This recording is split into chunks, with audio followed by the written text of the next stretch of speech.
దివ్యవాణి TV ప్రేక్షకులందరికీ శుభోదయం. యేసుక్రీస్తు పరిశుద్ధ నామంలో ప్రియులారా, మీ అందరికీ స్వాగతం, సుస్వాగతం.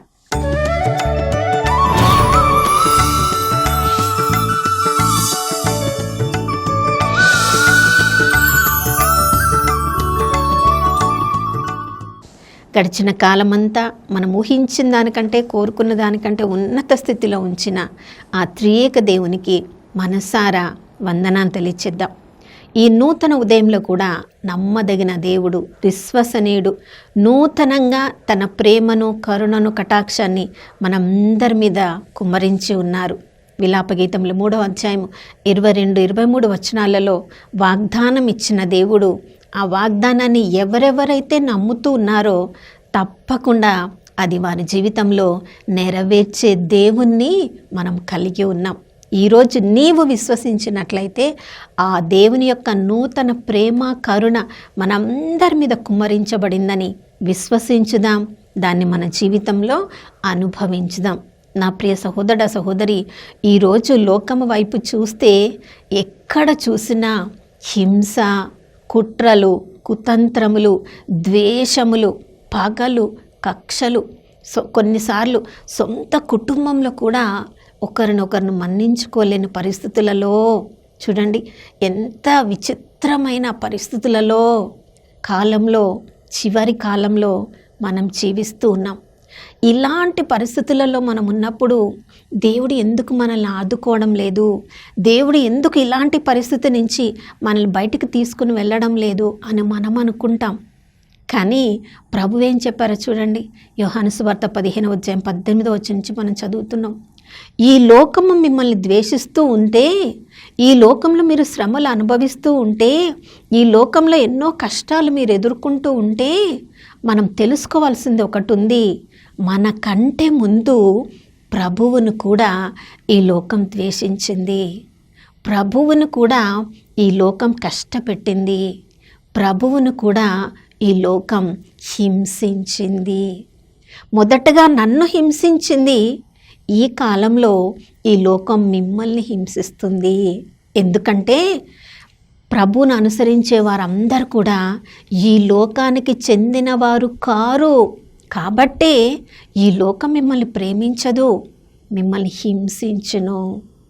మీరు ఈ లోకానికి చెందిన వాళ్ళైతే ఈ లోకంలో మీరు కష్టములు, నష్టములు అనుభవించరు.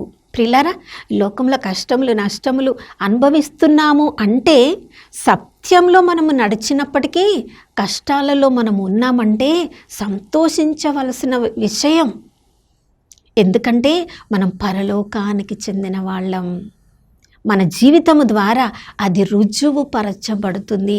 యేసుప్రభు ఈ లోకంలో ఉన్నప్పుడు అందరికీ మంచి చేశారు, తన దగ్గరకు వచ్చిన అందరినీ స్వస్థపరిచారు, అందరికీ ఆహారాన్ని పెట్టారు, అందరికీ మంచే చేసినప్పటికీ కాపరి లేని గొర్రెల్లాగా ఉన్న తన ప్రజల్ని చూసినప్పుడు ఆయన హృదయము తరుగుకొని పోయిందని మత్తయి సువార్త 9వ అధ్యాయం 36వ వచనం నుంచి మనం చదువుతున్నాం. ఆయన అందరిని చూసి జాలిపడి అందరికీ మంచి చేశారు. కానీ ఈ లోకము యేసుప్రభునికి ఏం చేసింది?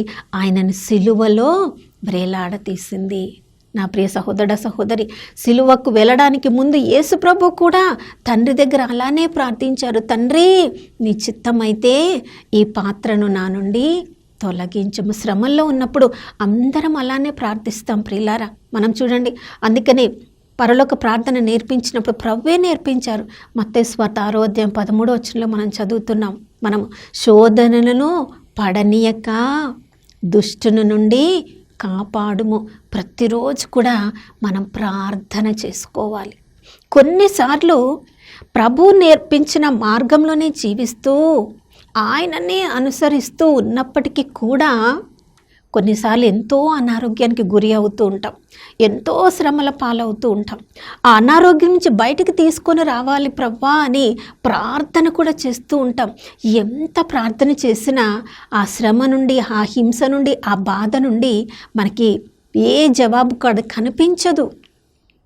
అదే జరిగింది అపొస్తలుల కార్యములు 12వ అధ్యాయంలో మనం చదువుతున్నాం. యోహాను సోదరుడైన యాకోబును హేరోదు చంపించాడు.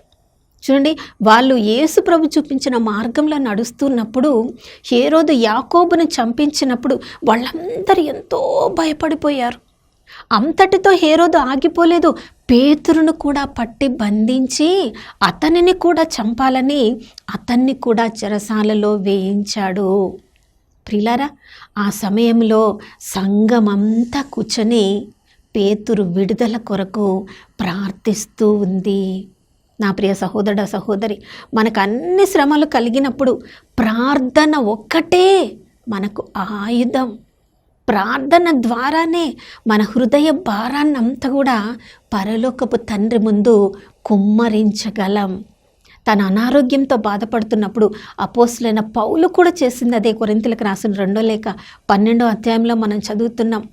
అతడు దేవుడు అతనికి ఇచ్చిన వరాలన్నిటిని బట్టి అతడు గర్వముతో పొంగిపోకుండా దేవుడే అతని శరీరంలో ఒక ముళ్ళు పెట్టాడు అని మనం చదువుతున్నాం. ఆ ముళ్ళు వల్ల అపోస్తలుడైన పౌలు ఎంతగానో బాధపడ్డాడు. కాబట్టి నేను ఎన్నోసార్లు ఆ ముళ్ళు నా నుండి తీసివేయబడాలని నేను ప్రార్థించాను, కానీ ప్రభు ఆ ముళ్ళు నా నుండి తీసివేయలేదు. కానీ నాతో ప్రభు మాట్లాడిన మాట, నా కృప నీకు చాలును అన్నారు. ప్రియులారా, చూడండి, ఆ బాధను అపోస్తలుడైన పౌలు అనుభవిస్తూనే ఉన్నాడు, విడుదల పొందలేదు. కానీ సత్యము తెలుసుకున్న తర్వాత అతను చెప్తున్నాడు, ఎప్పుడు నేను బలహీనుడనో ప్రభువులో నేను అప్పుడే బలవంతుడను. మనమైతే ప్రార్థన చేసి చేసి చేసి ఆ కష్టం నుంచి, నష్టం నుంచి ప్రభు మనల్ని బయటికి తీసుకొని రాకపోతే కొంతమంది ప్రభు నుండే దూరంగా వెళ్ళిపోతాం. ప్రభు నా యొక్క బాధను అర్థం చేసుకోవడం లేదు కదా, ఇక ఎందుకు ఆయన దగ్గర ఉండాలని లోకంలో రకరకాల ఎక్కడెక్కడ మనకు ఉపశమనం పొందుతుందో అవి తప్పుడు మార్గాలైనా కూడా ఆ స్థలాలకు వెళ్ళడానికి ప్రయత్నిస్తాం. అదే అపోస్తలుడైన పౌలు రోమీయులకు రాసిన లేఖ 7వ అధ్యాయంలో అంటున్నాడు, నేను మంచి చేయాలనుకుంటున్నాను, చేయలేకపోతున్నాను. ఏ చెడు చెయ్యవద్దు అనుకుంటున్నానో అదే నేను చేస్తూ ఉన్నాను. ఎంత దౌర్భాగ్యుడనో. ప్రియులారా, మనం అందరం కూడా పాపాత్ములే. అపోస్తలుల పరిస్థితి అలా ఉందంటే ఇక మన పరిస్థితి ఎలా ఉంటుంది? మనమంత పరిశుద్ధులము కాదు, నీతిమంతులము కాదు. అయినప్పటికీ కూడా మనం ప్రార్థించిన వెంటనే ప్రభు మనకు విడుదలని ఇవ్వాలంటే కొన్నిసార్లు ఆ ప్రభు ఆలస్యం చేయడం ద్వారా కూడా మన యొక్క విశ్వాసాన్ని పరీక్షిస్తూ ఉంటారు. యాకోబు చంపబడినప్పుడు వాళ్ళందరూ కూడా ఎంతో భయపడి ఉంటారు. అపోస్తలుడినే చంపించాడు, ఇక సాధారణ ప్రజలమైన మన సంగతి ఏంటని. ఇప్పుడు పేతురు కూడా చెరసాలలో ఉన్నాడు, పేతురుకి ఏమైపోతుందో. మార్కు అనే అతని ఇంటిలో ఉన్న అందరూ చేరి రాత్రంతా కూడా ప్రార్థిస్తూ ఉన్నారు. ప్రియులారా, దేవుని చిత్తములో ఎప్పుడెప్పుడు ఏ అద్భుతాలు చేయాలో, ఏ హింస నుంచి బయటికి తీసుకొని రావాలో, ఏ యొక్క ఖైదీలను ఈ లోకంలో రకరకాలుగా మనుషులు రకరకాల పరిస్థితులలో చెరసాలకు వెళ్ళినప్పుడు అన్యాయంగా కూడా ఎంతోమంది చెరసాలలో బంధింపబడి ఉంటారు. ఏ నేరము చేయనప్పటికీ కూడా ఎన్నో సంవత్సరములు చెరసాలలో ఉండి కన్నీరు కారుస్తూ, వారి కుటుంబ సభ్యులు కూడా బయట కన్నీరు కారుస్తూ ఉంటారు. వాళ్ళందరినీ ఆదుకునేవాడు ఆ యేసుక్రీస్తు ప్రభుల వారు ఒక్కరే. ఆ ప్రభు నామంలో సంఘమంతా కలిసి వాళ్ళు ప్రార్థిస్తూ ఉన్నప్పుడు చూడండి, పరలోకము నుండి దేవదూతనే స్వయంగా పేతురునైతే ఎక్కడ ఏ ఇద్దరు నాయకుల మధ్య, ఏ ఇద్దరు కాపలాదారుల మధ్య అతడు బంధింపబడి నిద్రిస్తూ ఉన్నాడో, ఏ చెరసాల అయితే చీకటితో నిండి ఉందో, పరలోకము నుండి దేవుని యొక్క దూత ఆ స్థలంలోనికి దిగి వచ్చినప్పుడు అక్కడ ఉన్న చీకటి అంతా కూడా పటాపంచలైపోయింది. ఇద్దరు కాపలాదారుల మధ్య నిద్రిస్తున్న పేతురును దేవుని దూత తట్టి లేపుతున్నాడు. ఎంత గొప్ప కృప ప్రియులారా! చీకటిలో అక్కడ అంత వెలుగు ప్రసరిస్తుంది, అంతమంది ఖైదీలు నిద్రిస్తున్నారు. వాళ్ళు ఎవ్వరు కూడా నిద్ర లేవలేదు. వాళ్ళకి ఎవ్వరికి కూడా ఏమి జరుగుతుందో తెలియదు. ఇద్దరు కాపలాదారులు ప్రక్కనే ఉన్నారు, వాళ్ళ మధ్యలో నిద్రించాలంటే ఆ నిద్రకు ముందు పేతురు ఎంత భయపడి ఉంటాడో, వాళ్ళు ఎంత కర్కశంగా అతనితో ప్రవర్తించారో, ఎంత భయంగా నిద్రలోనికి పేతురు భక్తుడు వెళ్ళి ఉంటాడో. కానీ దేవుని దూతనే వచ్చి అతన్ని తట్టి లేపి, చూడండి, దేవుని దూత మాట్లాడుతూ ఉన్నాడు పేతురుతో, నీ నడుము దట్టి సరిచేసుకో, బిగించుకో. సత్యం అనే నడిదట్టి మనము బిగించుకొని ఉన్నంత వరకు పరలోకం మనకు సహాయం చేస్తూనే ఉంటుంది. ప్రియులారా, నీ పై అంగీ వేసుకో, నాతో పాటు బయటికి రా. కాపలాదారుల మధ్యలో నుంచి బయటకు వస్తున్నాడు. బయట కూడా కాపలాదారులు అతనికి కాపలా కాస్తున్నారు. కానీ ఎవ్వరు కూడా పేతురుని కానీ దేవదూతను కానీ చూసే ప్రసక్తినే లేదు. ఒకవేళ పేతురు మాట్లాడగలిగి ఉంటే ఆ కాపలాదారులను చూసినప్పుడు అతడు పెద్దగా భయంతో అరిచేవాడేమో. అతన్ని పూర్తిగా చెరసాల బయటికి తీసుకొని వచ్చే వరకు కూడా పేతురు మాటను దేవదూత తన అధీనంలో తీసుకొని అతడు ఎక్కడ అవిశ్వాసపు మాటలు పలకకుండా చెరసాల బయటికి తీసుకొని వచ్చిన తర్వాత అప్పుడు అతను ఎక్కడ ఉన్నాడు, ఏమి జరిగింది, అది దర్శనము కాదు, అది జరిగింది నిజం, తను విడిపించబడ్డాడు, తన సంఘం తన కోసం ప్రార్థన చేస్తుంది అన్న విశ్వాసాన్ని, నిజం జరిగింది అని ఎక్కడైతే సంఘం తన కోసం ప్రార్థన చేస్తుందో ప్రియులారా, అక్కడికి వెళ్ళినప్పుడు వాళ్ళ పరిస్థితి చూడండి. పేతురు తలుపు తడుతూ ఉన్నాడు. అక్కడ ఒక రోదా అనే స్త్రీ వచ్చి పేతురు స్వరాన్ని విన్నది. ఆ సంతోషంలో తలుపు తెరవకుండా మళ్ళీ అందరి దగ్గరికి పరిగెత్తుకుని వచ్చి పేతురు వచ్చారు అన్నప్పుడు వాళ్ళందరూ నమ్మలేకపోతున్నారు. పేతురు యొక్క దూత వచ్చిందేమో అంటున్నారు. ప్రార్థన చేస్తాం, కానీ దేవుడు మన ప్రార్థనను మెచ్చి ఆయన కృప ద్వారా మన జీవితంలో అద్భుతం జరిగినప్పుడు సాక్ష్యం చెప్పేటప్పుడు చాలామందిని నేను వింటూ ఉంటాను, అసలు నేను నమ్మలేకపోయాను ఇది జరిగినప్పుడు అని. మరి నమ్మలేకపోయినప్పుడు ఎందుకు ప్రార్థన చేయాలి? ఆ ఆదిమ సంఘంలో కూడా పేతురుని బయటకు తీసుకొని వచ్చినప్పుడు ఆయన స్వరాన్ని విన్నప్పుడు వాళ్ళు నమ్మలేకపోయారు. నా ప్రియ సహోదర సహోదరి, కొన్నిసార్లు ప్రార్థన చేసి మనం మరచిపోయి ఉండవచ్చు. ప్రార్థనను ఆలకించిన దేవుడు తప్పకుండా ప్రార్థనకి జవాబిస్తారు.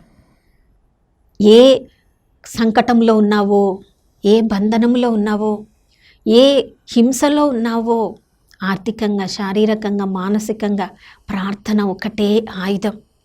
ప్రార్థన ఆయుధము మనం పట్టుకొని ఉన్నంత వరకు ఏ బంధనంలో కూడా మనము ఉంచబడము. అన్ని బంధనాలను త్రెంచేది యేసు నామములో మనము ప్రార్థించినప్పుడు. నా ప్రియ సహోదర సహోదరి, ఈ ఉదయకాలంలో దేన్ని చూసి నువ్వు భయపడుతున్నావు? నీ కుటుంబంలో ఏ పరిస్థితిని చూసి భయపడుతున్నావు? ఏ స్థలానికి వెళ్ళడానికి నువ్వు భయపడుతున్నావు? ఎవరిని చూసి భయపడుతున్నావు?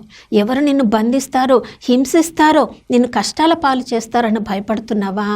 ఉదయమే లేచి ప్రార్థనతో నీ జీవితాన్ని ఆరంభించినప్పుడు, ప్రార్థనే వస్త్రం మన మీద కప్పబడినప్పుడు దేవుని కృప మనల్ని ఆదుకుంటుంది. ప్రియులారా, ఏ కష్టాలు, హింసలు ఏమి మన వెంట వచ్చినా అవి ఏవి కూడా దేవుని ప్రేమ నుంచి మనల్ని దూరం చేయలేవు.